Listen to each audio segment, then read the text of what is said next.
आज की इस वीडियो के अंदर हम आपको खुशामदीद कहते हैं। आज की इस दिलचस्प वीडियो के अंदर हमारा आपसे एक ही सवाल है कि क्या आप जो मनाज़र देखते हैं वो बिल्कुल बराह रास्त मनाज़र होते हैं या फिर माजी के मनाज़र होते हैं, यानी कि बिल्कुल लाइव होते हैं या थोड़े से लाइव से थोड़े से पुराने। इस सवाल का जवाब देने के लिए आज की इस वीडियो के अंदर हम बहुत सी अहम बातों का अहाता करेंगे। हमारी जो गुफ्तगू है उसके अंदर बहुत सी अहम बातों की तरफ हम आपकी तवज्जो दिलाएंगे और उन बातों को सामने रख कर कुछ अहम चीज़ों को, उनमें से कुछ अहम बातों को, कुछ अहम इंफॉर्मेशन को अख़ज़ करेंगे। सबसे पहले तो हम बात करते हैं कि आज से सदियों पहले ये तसव्वुर था कि लाइट बेसिकली हमारी आँखों में से निकलती है, इस वजह से हमें नज़र आता है। लेकिन बाद की साइंसी तहकीकात ने, तजुर्बों ने और मुशाहिदों ने साबित किया कि ये बात सही नहीं है। दरअसल रोशनी जो है बाहर से हमारी आँखों में दाखिल होती है और इस वजह से हमें नज़र आता है। ये सारा क्या प्रोसेस होता है, इस सब को समझने से पहले सबसे पहले तो लाइट की तरफ चलते हैं। देखें, आप जानते हैं कि लाइट एक इलेक्ट्रोमैग्नेटिक वेव की टाइप है और ये बात हमें लाइट के अंदर नज़र आती है, ये खसूसियत। देखिए, इलेक्ट्रोमैग्नेटिक वेव एक ऐसी वेव होती है जिसे किसी भी मीडियम की ज़रूरत नहीं होती, वो उसे एक इलेक्ट्रोमैग्नेटिक फ़ील्ड की ज़रूरत होती है। ठीक है, उसे इलेक्ट्रिक फील्ड, मैग्नेटिक फील्ड की ज़रूरत होती है ट्रैवल करने के लिए। उसे किसी मीडियम की जैसे एयर और वाटर की ज़रूरत नहीं होती। ठीक है, अब देखें, एयर के अंदर तो लाइट ट्रैवल कर जाती है, कॉमन एग्जांपल है, क्योंकि हम अर्थ के ऊपर रहते हैं और यहाँ एयर का पूरे एक एटमॉस्फेयर है, ये तो आप जानते हैं। लेकिन देखिए, स्पेस जो यूनिवर्स है, हमारी पूरी कायनात है, उसके अंदर भी तो लाइट ट्रैवल करती है। वहाँ कौन सा मीडियम है मुझे बताएं? खला है, वो तो वैक्यूम है। लेकिन ये लाइट की वही करैक्टरिस्टिक है जो इस इलेक्ट्रोमैग्नेटिक वेव के ज़ुमरे के अंदर लेकर आती है। अब देखते हैं, मज़ीद हम आगे चलते हैं और बात करते हैं। अच्छा, अब लाइट की जो स्पीड है वो 300,000 किलोमीटर पर सेकंड है।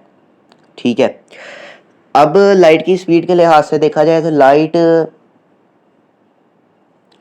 बहुत तेज़ी से सफ़र करती है। ठीक है, टाइम ट्रैवल के हवाले से भी आप जानते हैं कि वो कहते हैं कि अगर कोई ऐसी चीज़ बना ली जाए, कोई ऐसा स्पेस शटल बना लिया जाए जो कि लाइट की स्पीड के अंदर ट्रैवल करे, तब टाइम ट्रैवल के बारे में वो कहते हैं मुमकिन हो सकता है। अब इतना तेज़ बना, इस तरह का अभी तक नहीं कोई बनाया जा सकता, ना ये आसान है बनाना। अच्छा, अब बहुत से ऐसे टेलीस्कोप्स बनाने के जो साइंसदान मंसूबे सोच रहे हैं कि जिसके ज़रिए जब भी कोई लाइट स्पेस से आ रही होती है तो वो बहुत दूर से आ रही है, बहुत दूर के ज़माने से आ रही है, बहुत स्पीड से सफ़र करके आ रही है और बहुत माजी के ज़माने से आ रही है, और वो चाहते हैं उसके ओरिजिन तक पहुंच जाएं, ताकि आज से जो करोड़ों साल पुरानी यूनिवर्स बनने के बाद, बिग बैंग थ्योरी के इख्तिताम पजीर होने के बाद, जब यूनिवर्स की फॉर्मेशन हो गई थी, शुरू हो गई थी, तो जब जो गैलेक्सीज बनी थी उनकी एक झलक को देखा जाए, ये साइंसदान करना चाहते हैं। और इसके लिए बहुत से अहम मंसूबे भी वो सोच रहे हैं और कई जो है वो तकमील तक पहुंचने वाले हैं। जैसे लेकिन जैसे एक जेम्स वेब टेलीस्कोप है, वो लगता है कि उनकी इस मामले में काफ़ी मदद करेगा। अच्छा, अब हम देखते हैं कि आप बैठे हुए, आपके सामने कोई बंदा बैठा हुआ है, उसका जो तो रोशनी जब उसके चेहरे से ट्रैवल करके आपकी आँख की तरफ आती है। ठीक है, अब हालांकि बज़ाहिर तो सेकंड का एक छोटा सा हिस्सा रोशनी को आपकी तरफ आने में लगता है, लेकिन उतनी रोशनी पुरानी हो जाती है, आपकी आंख तक पहुंचती है। ठीक है, ऑप्टिक नर्व के जरिए दिमाग से जाती है, पर दिमाग वो आपको दिखाता है जो भी मनाजर हैं सारे। हालांकि तो ये तो सेकंड का एक बहुत थोड़ा सा हिस्सा होता है जिसके अंदर ये सारा कुछ होता है। सेकंड में नहीं लगता, सेकंड का बहुत मामूली सा टाइम लगता है। ठीक है, लेकिन देखें, वो रोशनी उतनी मतलब माजी की हो जाती है क्योंकि उस आने में टाइम लगता है। इस तरह आप लाइव वो मनाजर नहीं देख रहे। हम एग्जांपल से समझते हैं कि जैसे सूरज है, सूरज की आप जानते हैं लाइट को हमारे तक पहुंचने में तकरीबन 8 मिनट लगते हैं। तो जो 8 मिनट लगते हैं सूरज की रोशनी को हम तक पहुंचने के लिए, तो जो आप सूरज देख रहे होते हैं वो 8 मिनट पहले का सूरज होता है। ये सूरज तो निकल आता है लेकिन लाइट को एक टाइम लगता है। इस तरह वो लाइट पुरानी नहीं हो गई, यानी कि सूरज तो निकल आया लेकिन लाइट को आने में, आप तक पहुंचने में 8 मिनट लग रहे हैं। इस तरह जो सूरज आप देख रहे हैं वो 8 मिनट पुराना सूरज है।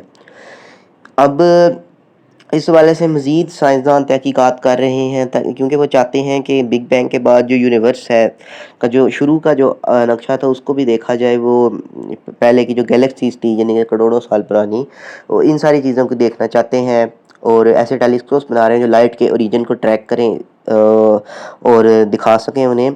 और अगर बात की जाए गैलेक्सी इंफ्रारेड वेव्स जो होती हैं, क्योंकि लाइट जो है होते तो उसके 7 रंग हैं, लेकिन वो कौन-कौन से होते हैं वो आपको यहाँ मैं बता दूँगा।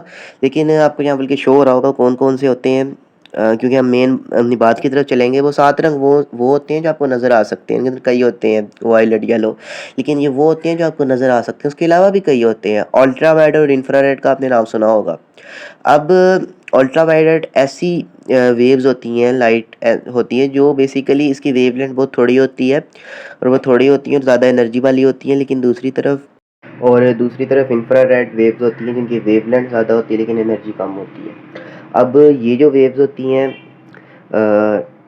मिसाल के तौर पर आप देख सकते हैं कि एक एंटीना लगा होता है, टेलीफोन टावर्स यानी कि मैं कह रहा था टेलीफोन टावर्स लगे होते हैं। उनमें से जो बेसिकली सिग्नल्स निकलते हैं, जो वेव निकलती हैं, आपको नज़र इसलिए नहीं आती क्योंकि वो भी इन्हीं वेव्स के ज़ुमरे में आ जाती हैं। उसके अलावा आप जो रिमोट के ज़रिए टीवी ऑन करते हैं तो वहाँ भी जो लाइट निकलती है आपको नज़र नहीं आती। तो ये बेसिकली मुख्तलिफ़ तरह की वेव्स होती हैं। तो ऐसे टेलीस्कोप्स के अंदर कैमरास भी अब जो है वो इंस्टॉल किए जा रहे हैं जिसके ज़रिए इंफ्रारेड इमेजेस हासिल की जा सकें। जैसे कि एक सादा इमेज मैं आपको यहाँ दिखाऊंगा जो टेलीस्कोप ने हासिल की थी, और दूसरी तरफ मैं आपको इमेज दिखाऊंगा जो इंफ्रारेड इमेज है। तो ये मैं आपको दिखाऊंगा जिससे आपको फ़र्क वाज़ेह हो जाएगा। तो अब देखें इंफ्रारेड के अंदर कितनी और चीज़ें भी आपको नज़र आ रही हैं। तो बेसिकली इस हवाले से साइंसदान जो है बहुत सी तहकीकात कर रहे हैं और खोज में लगे हुए हैं और बहुत से टेलीस्कोप्स और प्रोजेक्ट्स बना रहे हैं जिनसे उन्होंने उम्मीद बांध रखी है कि